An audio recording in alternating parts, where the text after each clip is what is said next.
I think everybody understands that the American people want us to focus on their jobs, not ours. They want us to come together around strategies to accelerate the recovery and get Americans back to work. They want us to confront the long-term deficits that cloud our future. They want us to focus on their safety and security and not allow matters of urgent importance to become locked up in the politics of Washington. So today we had the beginning of a new dialogue that I hope, and I'm sure most Americans hope, will help break through the noise and produce real gains. And as we all agreed, that should begin today because there are some things we need to get done in the weeks before Congress leaves town for the holidays.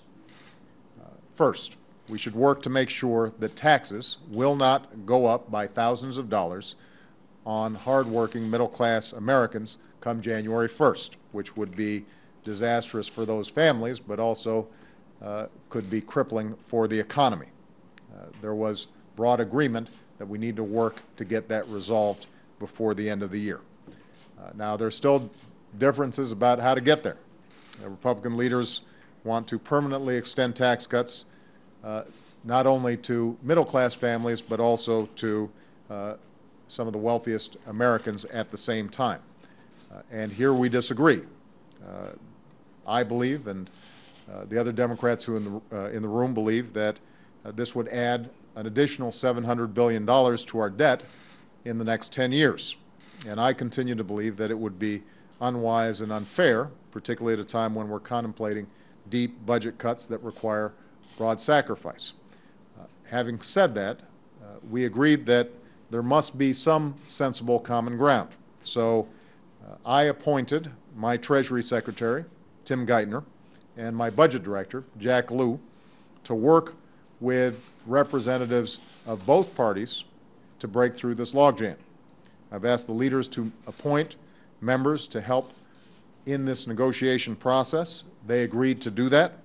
That process is beginning right away, and we expect to get some answers back over the next couple of days about how we can accomplish our key goal, which is to make sure the economy continues to grow and we are putting people back to work. And we also want to make sure that we're giving the middle class the peace of mind of knowing that their taxes will not be raised come January 1st.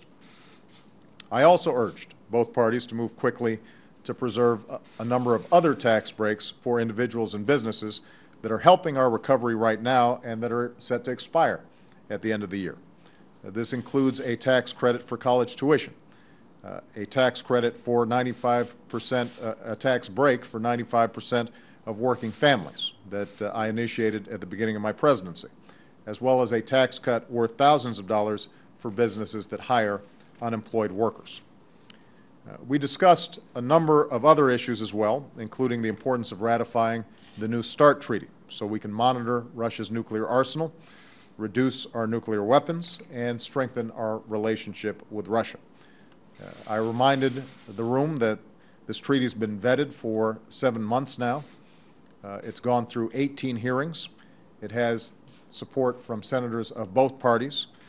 It has broad bipartisan support from national security advisors and secretaries of defense and secretaries of state from previous administrations, both Democrat and Republican, and that it's absolutely essential to our national security. We need to get it done. We also talked about the work of the Bipartisan Deficit Reduction Commission and the difficult choices that will be required in order to get our fiscal house in order. We discussed working together to keep the government running this year and running in a fiscally responsible way. And we discussed unemployment insurance, which expires today. I've asked that Congress act to extend this emergency relief without delay to folks who are facing tough times by no fault of their own. Now, none of this is going to be easy. We have two parties for a reason. There are real philosophical differences, deeply held principles to which each party holds. And although the atmosphere in today's meeting was extremely civil, there's no doubt that those differences are going to remain no matter how many meetings we have. And the truth is there's always going to be a political incentive against working together, particularly in the current hyper-partisan climate. There are always those who argue that the best strategy is simply to try to defeat your opposition instead of working with them. And frankly, even the notion of bipartisanship itself has gotten caught up in this mentality. A lot of times coming out of these meetings, both sides claim they want to work together, but try to paint the opponent as unyielding and unwilling to cooperate. Both sides come to the table, they read their talking points, then they head out to the microphones, trying to win the news cycle instead of solving problems, and it becomes just another move in an old Washington game. But I think there was recognition today that that's a game that we can't afford. Not in these times. And in a private meeting that I had without staff, without betraying any confidences, I was pleased to see several of my friends in the room say, let's try not to duplicate that. Let's not try to work the Washington spin cycle to suggest that somehow the other side's not being cooperative. I think that there was a sincere effort on the part of everybody involved to actually commit to work together to try to deal with these problems. And they understand that these aren't times for us to be playing games. As I told the leaders at the beginning of the meeting, the next election is 2 years away, and there will be plenty of time for campaigning. But right now we're facing some very serious challenges. We share an obligation to meet them, and that will require choosing the best of our ideas over the worst of our politics. So that's the spirit in which I invited both parties here today.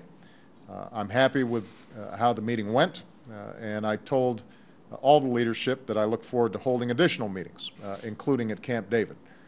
Harry Reid mentioned that he's been in Congress for 28 years. He's never been to Camp David. And so I told him, well, we're going to have to get them all up there sometime soon. And I very much appreciate their presence today. I appreciate the tenor of the conversations. I think it will actually yield results before the end of the year, and I look forward to continuing this dialogue in the months ahead. Thank you very much, everybody.